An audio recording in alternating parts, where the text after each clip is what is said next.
আজকের দিনটিতেই ডক্টর বিধানচন্দ্র রায়ের জন্মগ্রহণ ও মৃত্যুবরণ এই অলৌকিক ঘটনা ঘটে। তিনি মুখ্যমন্ত্রী হিসাবে যেমন ঠিক তেমনই জনপ্রিয় ছিলেন ডাক্তার হিসাবে। লোকপ্রবাদ আছে তিনি নাকি দূর থেকে দেখেই রোগীর বেশ কিছুটা অ্যানাটমি বলে দিতে পারতেন। তার চিকিৎসায় সবাই সুস্থ হয়ে উঠতেন। আর আজকের এই দিনটিকে ডক্টরস ডে হিসাবে পালন করা হয়। আজ এই দিনটিকে বিধায়ক শীতল কপাট ডাক্তারবাবুদের সম্বর্ধনা ও শুভেচ্ছা জ্ঞাপন করলেন।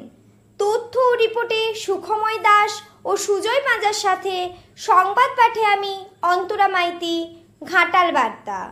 মানুষের সেবায় নিয়োজিত আছেন, আপনাদেরকে একটু গাছ আর ডায়েরি দিয়ে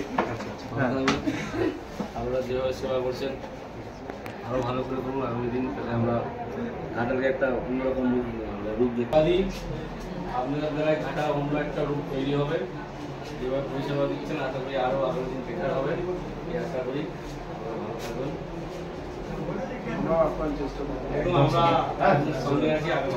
চেষ্টা করছেন একদম স্যার, ঠিক আছে। আপনারা যেভাবে রোগীদের পরিষেবা দিচ্ছেন আগামী দিন আরও বেটার হোক। আপনাদের দ্বারাই ঘাটাল একটা অন্য রূপ পাক, তাতে আমিও ঘাটাল হয়েছে অংশীদার থাকবো। আপনারা সুস্থ থাকবেন, ভালো থাকবেন, এইভাবে কামনা করি। সবাই মিলে একটা সেলফি নেবো। আমরা যারা যারা আছে দেখবেন ফাঁকা আছে, সবাই এক মিনিট ছবি তুলতে থাকুন।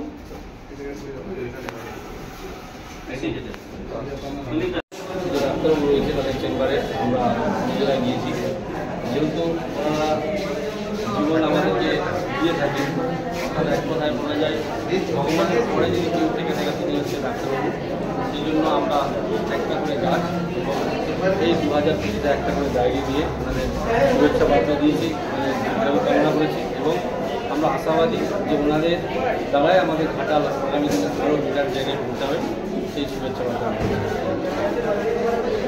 সবার কাছে পৌঁছাতে পারিনি। সমস্ত ডাক্তারবাবুর কাছে যাদেরকে পেয়েছি সামনে তাদের দ্বারাই সমস্ত এই ঘাটাল মহকুমা বা আমাদের জেলার সমস্ত ডাক্তারবাবুদের অনেক অনেক শুভেচ্ছা অভিনন্দন জানাই।